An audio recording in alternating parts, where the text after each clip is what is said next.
Čau! Šodien man ir plānots brauciens un ceļš ved caur Salkrastiem. Un mājās es domāju, ka vajadzētu apstāties Salkrastos, aiziet līdz jūrai. Bet braucot, man galvā visādas domas, ka varbūt nevajag.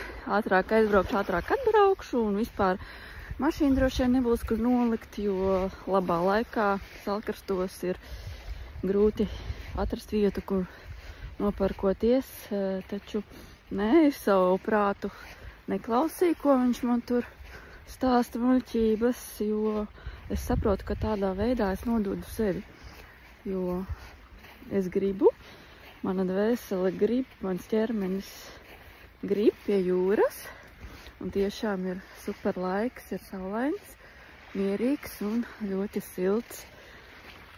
Jā, un starp citu, šī nodevība pret sevi, viņa arī atspoguļojās ārējā pasaulē.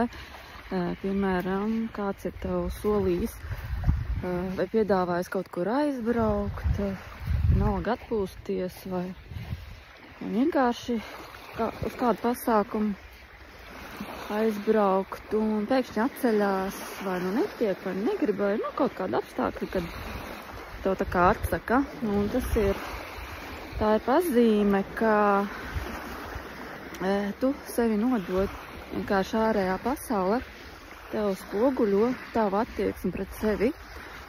Un tāpēc es aicinu tev padomāt, vai tu sevi nedodot, vai tu atļauj būt sev tur, kur tu vēlies būt, un